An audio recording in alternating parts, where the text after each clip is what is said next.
Amid escalating trade tensions with the United States, China adopts policies to strengthen its economy and bolster its global standing. Hello, I'm Ryder, and this is The Heat.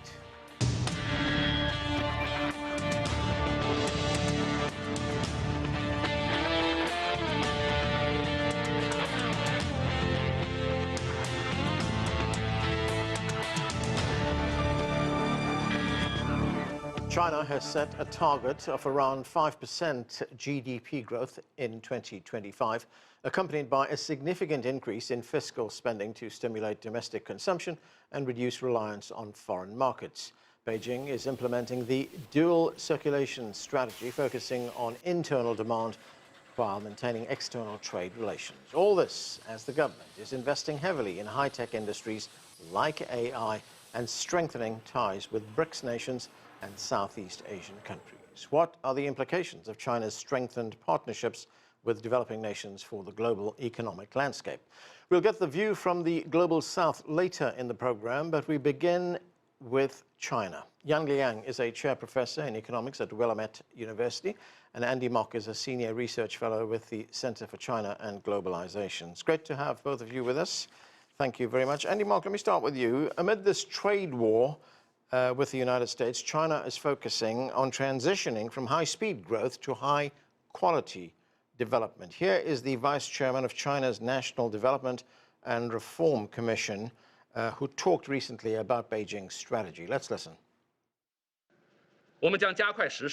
We will accelerate the implementation of measures to stabilize employment and the economy, put in place various policies as soon as possible, and focus more on improving the efficiency and effectiveness of policy implementation to ensure they can directly benefit the people and businesses. No matter how the international environment evolves, we will stay focused on our development goals, maintain strategic resolve, and focus on doing our own things well. We are fully confident in achieving this year's economic and social development goals. So, Andy, he says China will remain resolute in the face of these economic headwinds. Talk to us about this strategy and how China will move forward. Thanks for having me on. So I think what this is telling us are what on the surface may sound like two contradictory things. So first of all, with an announced target of GDP growth of about 5% this year, I think what the government is indicating is that this is largely business as usual, that this is a situation that it feels confident it can handle and maintain a consistent degree of economic growth. So on the one hand, again, I think it's saying that this is, in some sense, business as usual. On the other hand, I think back to what Rahm Emanuel, who is the former mayor of Chicago, is famous for saying, that never let a good crisis go to waste. And here, if we look back to China's WTO accession, similarly, it used an external event to accelerate structural changes in its economy. And I think this is what we're witnessing here as well. While the government is confident it is able to handle these challenges, it is also using them to advance this transition to a dual circulation economy, in particular, not only a greater percentage of consumption as a share of GDP, but higher quality consumption as well, both from an environmental sustainability perspective, as well as more services, higher tech goods, et cetera. So I think at a macro level, this is what's going on. And Andy, I mean, China is also prioritizing high quality development as well as technological and industrial innovation. There will be a new law which will empower, incentivize private companies to take a leading role in scientific development, in technology development as well. What kind of impact is that going to have? Well, I think this is going to have a very important impact, Anon, and this shows, I think, the government's ability to mobilize, energize, and align all sectors of society to achieve long-term strategic goals. So we can look at, say, DeepSeek, which was launched by a private company. Look at the breakthroughs made by Unitree in terms of humanoid robots. So I think it is clear that China's private sector, its entrepreneurial talent in particular, is eager to contribute, and I think is given the space to make important contributions in this area.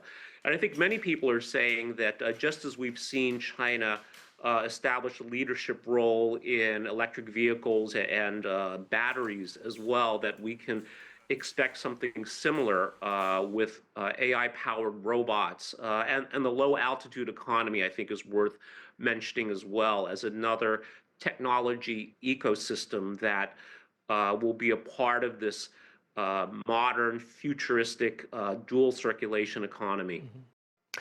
Liang, let's talk a little bit more about that strategy. I mean, to stimulate domestic consumption as well as reduce reliance on foreign markets, China has adopted this dual circulation strategy, which will focus on internal demand, but at the same time, it will still maintain external trade relations. I mean, break that down for us. How will it work?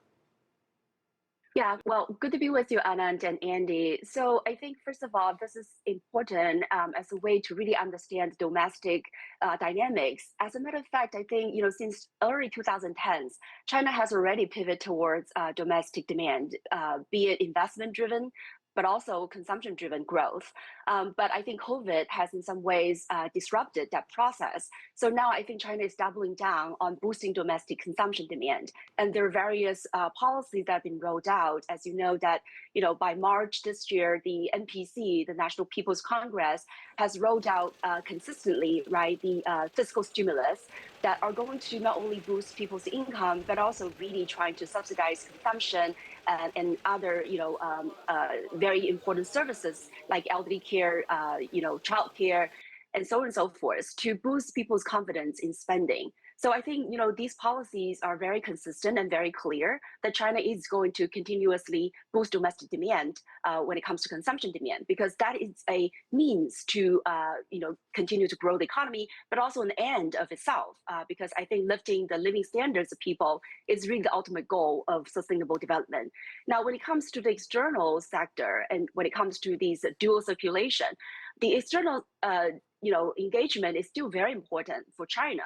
I think it's not only about boosting or supplemental the domestic demand, but also when you orient your economy towards other external competition and external market, this could help to achieve economies of scale, but also competitive efficiency. So I think, and not to mention, I think China's engagement with the global South is really helping many of these countries to augment, right, their productive capacity through China's exports of very important manufacturing and intermediate products, but also when it comes to China's outward investment. So I think China will continue to work with the global partners. And we have seen, China establish a lot of very beneficial trading relationships through BRI, through RCEP with the regional partners. And in the recent, I think, weeks, we also see, China and other regional countries, they have just issued, the ASEAN +3 declaration, right, that the countries wanted to come together and collectively act to counteract the kinds of protectionism that is rising in the global trading system. So I think all of this just showcase that not only China is going to continuously engage in a productive way and a mutually beneficial way with the rest of the world, but I think China is also leading the way to really reforming and improving the global trading system. Right, Liang, foreign trade for China stabilized in the first quarter of 2025. Looking at the numbers here, total imports and exports reaching over $1.4 trillion. Last year, foreign trade reached $6 trillion. But of course, we have the big T word right now, tariffs. How are those tariffs going to impact China's trade performance? Well, I think the tariff impact will be significant because the U.S. still accounts for about 14.6% of China's exports. But I think, China has been improving its trading structures by upgrading its export structures, improving its competitiveness in its export products, but also diversify the export, destinations. As a matter of fact, since 2023, China trades more with the global South countries, BRI participant countries, than EU, the US, and Japan combined. So with this diversification of exports, but also improving the trade structure, I think China is able to weather through well the kinds of tariff war. But more importantly, as we just spoke just earlier, that China is pivoting more towards domestic consumption demand-led kinds of domestic demand. So the growth. So I think that also helped to pivot and to weather through the kinds of external shocks. Andy, I've just got a few minutes left. If you could be brief, please. I mean, China's commitment to reform and opening up continues to attract foreign investors. In the first quarter of this year, the number of newly established foreign invested enterprises increased by 4.3% to just over 12,600. And there was a survey that was done by the American Chamber of Commerce in China, in South China, and it revealed that 58% of foreign companies surveyed still consider China one of their 3 top global investment destinations. How important is this for China? It absolutely is important, Anand. China's an enormous market, and I think just to share a quick anecdote about this, I think the economy has hidden strengths despite some numbers that have caused concern in certain circles. So look at youth unemployment, for example. However, at least some young people in China today are taking their time to look after their grandparents. And by doing so, the grandparents are paying them with their Social Security, their monthly Social Security. So what this does is it provides a hidden source of resilience as well as purchasing power in the Chinese economy. So I think there are other hidden sources of strength that make the Chinese market still very attractive, both to domestic as well as foreign companies. Right. Yeah, Liang, Beijing, as we mentioned, is targeting a GDP growth rate of around 5%. At the same time, it wants to create 12 million urban jobs this year, and it wants to keep the surveyed urban unemployment rate to around 5.5%. What are the biggest challenges to this being achieved? Well, I think as Andy just mentioned, this kind of youth unemployment, especially when we have the structural transformation of the economy, I think to maintain the kinds of job creation would be challenging because the export sector does employ a lot of the workers. But that said, I think there is still a lot of potential in the economy. For example, pivot towards domestic service sector. Service sector in China still only employs about 50% of the urban workers, whereas in the advanced countries, that number is much higher to the 70–80% range. So I think by investing more and developing more the service sector, it's going to able to create a lot more jobs. Now, at the same time, I think the Chinese education system has been producing workers that may or may not really fit with the scale profiles that are required in these new jobs. So I think that takes also time to sort this out. But I do believe that, as Andy talked about all these new sectors, the new, emergent sectors that are developing AI, quantum computing, EVs, and so on and so forth, I think those new jobs will also be high pay and skilled. And I think there are a lot of graduates from colleges would fit for those kinds of jobs. Now, also mentioning, what, Andy mentioned, this silver economy, I think that also provides a big market potential for young people to, find some actually good, I would say skilled and also good paid jobs in the service sector as well. And again, I think trade war is important as a challenge, but it does present also opportunities. And so far, I think from both the soft data when it comes to PMI, Caixin's PMI for manufacturing is 50.3, and then for services is 50.4. So it's still showing expansion in this in the economy. And also the May Day, I think this data has suggested, domestic tourism has gone up by 6%, spending up by 8%. So it seems that the economy is remaining very resilient. Not to mention, all these sales of home appliances, automobiles, telecommunication devices have also gone up by double digits during this May Day holidays, thanks to the subsidies and some other stimulus policies. Yan Liang, Andy Mock, thanks for being with us. The Global South occupies an increasingly important place in China's trade and investment. Late last month, Chinese President Xi Jinping expressed support for the BRICS-led New Development Bank, calling on it to build deeper ties with developing countries. For the view from the Global South, we turn to Hannah Ryder. She heads Development Reimagined, an African-led, women-led development consulting firm. And Roberto Dumas is a professor at Brazil's Insper Institute of Education and Research, where he focuses on the Chinese economy. Great to have both of you with us. Thank you. Roberto Dumas, let me start with you. Let's look at those comments that President Xi made on BRICS Plus, the new development bank, as well as the Belt and Road Initiative.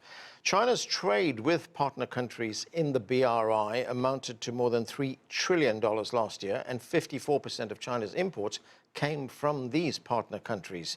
How would you characterize China's support for other developing countries? Since 2007, after the crisis in 2008, China flocked Brazil in terms of trade and in terms of direct investment. For example, from 2010 to 2022, I would say that China invested in Brazil $73 billion, and much more of those investments are towards to energy transition. For example, hydro plants, windy power plants. So that's a very important, the South Global movement to try to attack or to try to tap or to try to offset this tariffs of Trump that they try to eliminate or minimize the unilateral transfer between countries and the trade e-commerce worldwide. So this is important because we know that if you understand, obviously, in terms of economics, we know that the countries that develop the most, our most developed countries, are much more located, are much more towards to free trade agreements or free trade patterns rather than tariff. Hannah, part of China's new global plan is to maintain external relations and bolster its global standing. And if we look at China's relationship with the countries on the African continent, they have a significant trade relationship. Two-way trade was valued at $295 billion last year. How do you view the current trade relationship, and where do you see the potential for expansion? Yeah. Well, as you say, trade is an extremely important facet of the China-Africa relationship. It has been growing significantly over time, and China's been the African continent's largest trade partner, a bilateral trade partner, since 2013. At the same time, there's obviously many African countries who are still working to try to shift their trade patterns in several different directions, and in particular to really push on value-added trade. And this is where the partnership with China, many African leaders have the aspiration that in terms of how that goes forward, that there will be a complementary role between trade and foreign direct investment, such that the investment from China into African countries is going to be manufacturing based. And if it's manufacturing based, that should also mean that African countries themselves can diversify the kind of trade that the kind of exports that they send to China. Take a country like Kenya, for example, that's where I'm from. Our trade with China is larger. It's almost triple the size. Our exports, from Kenya to China are triple the size of those of our exports to the US. At the same time, our balance is highly imbalanced. The trade balance is very imbalanced. Yeah. So for every 13 RMB of Chinese imports, we send 1 RMB back to China. So that's why the value addition is so important. Yeah, Hannah, China has been deeply involved in infrastructure development on the African continent, mainly through the Belt and Road Initiative. I was looking at some figures here. It's built over 100,000 kilometers of roads, 100 ports, and more than 10,000 kilometers of railways. How important has this been for Africa? It's been important in multiples of ways. And remember, that's not all Chinese financed. Many of these roads and rail have actually even been financed by African governments. But what Chinese contractors, the role that Chinese contractors have played in building that infrastructure has been very, more efficient, fast. And of course, infrastructure means logistics. It means better and more efficient trade. And that's very crucial for the continent, especially across borders. We're a continent that has so many borders. many not of our choosing. But as a result, we do need to do a lot more in terms of cross-border trade, both to trade amongst each other and also to trade more with external partners like China. Roberto Dumas, the Brazilian finance minister, Fernando Haddad, he is negotiating with the United States on these tariffs. And he's negotiating on behalf of the entire region. I mean, how have tariffs impacted the region? Well, if you discuss about direct impact, is not that much. The problem is much more indirect tariffs. For example, if we know that, for example, if the Federal Reserve decides to keep the interest rates or raise the interest rate, which I do believe that's not going to happen, this will trigger eventually a depreciation of our currency. And we know that in Brazil, inflation, the inflation target is 3%, and now inflation is around 5.6%. So a much larger or a massive exchange rate depreciation would jeopardize our battle against inflation. But in terms of, for example, benefits about this tariff, if you could say, we know that based on Trump won war led China to buy much more soybeans from Brazil and from other countries. And that's exactly what happened. For example, what do we sell to China? We are not competitors. We are much more complementary economies. It's different from Mexico. We sell commodities and sell manufacturing stuffs to us. We sell iron ore, soybeans, and oil. So given the fact that this tariff, for example, 125%, 145%, this is insane. This is not going to happen. Yeah. And even though, for example, we know that China is buying much more soybeans from Brazil, around $12 billion, because we export 75% of all our soybeans that we export, the destiny is China. So eventually this could benefit Brazil in terms of this trade war.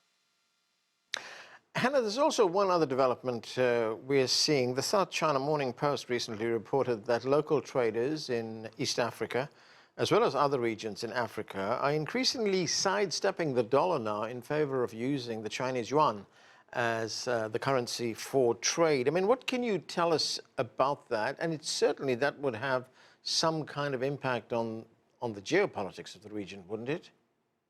Well, it might, but it's really something which is very practical. Go to Kenya, Ethiopia, Nigeria, all of these large countries where we do a lot of trade. Foreign exchange is generally very scarce. And as we have also had really challenging fiscal situations, especially with debt servicing increasing, that has also meant foreign exchange is especially in US dollars, is also very scarce. So this is why there's a big push from traders to really think, how do we both use our own local currencies? There's a push across the African Union and across African member states to actually do more local currency trading and something called PAPS, which is an exchange of currencies which is local, but also to go to use other currencies like the Yuan or RMB. And I think this is going to be increasingly plausible. We have more banks. Chinese banks are opening in African countries, and African banks also opening in China. And so that two-way trade in currency is going to be really important as we go ahead as well. Yeah, and Hannah, are countries on the continent also looking at diversifying their markets in the face of these tariffs from the United States? Because if we look at something like AGOA, the Africa Growth and Opportunities Act, which was meant to offer preferential access to Southern African countries to the US market, well, these tariffs, of course, have rendered that ineffective. So would they be seriously looking at other markets right now? Most certainly. African leaders are coordinating and thinking about what their positioning should be with regards to the US tariffs, and also specifically with the AGOA, which was, as you mentioned, a preferential scheme for 33 African countries, and including South Africa and Nigeria, some large economies who are now having to face tariffs. So AGOA, we don't know whether it's going to be renewed, and so markets like China become very important. I just mentioned Kenya's exports to China are already 3 times the size of those to the US. So diversifying to China, we led a program ourselves from Development Reimagined, bringing 22 African fashion designers to China in a bid for these designers to also, from the ground up, diversify markets. So it's something which leaders are looking at, but also businesses at the same time. Roberto, very briefly, I've only got about a minute left, but Brazil is this year's BRICS Plus president. What are the priorities for Brazil? Well, my understanding that one of the priorities of the BRICS president is trying to, as we say, to try to form a new governance, global governance, along with the Western. Please do not understand that this is an anti-Western movement, but also a complementary movement. We know that what Trump is trying to do is trying to eliminate part of the Bretton Woods institution. For example, if you say that the US dollar will be replaced by another currency, this is quite difficult to understand and to say I'm a little bit skeptical. Why? Because China has a balance of payment closed in terms of capital account. So it still needs to become a convertible currency to believe that eventually Chinese yuan, eventually in 10 or 20 years, could replace the US dollar. This is something that the BRICS president of Brazil is trying to do, to try to diversify away from the US dollar to new currency belong to the BRICS countries and to establish a new platform much more in terms of multilateralism rather than unilateralism. That's what we say, is complement the Bretton Woods Institute, not a rupture. It's not against our allies in terms of Western countries and also and our strategic partners. Okay, and that is where we have to leave it. Roberto Dumas, Hannah Ryder, thanks to both of you for being with us. And that is it for this edition of The Heat. I'm Anand Naidu in Washington.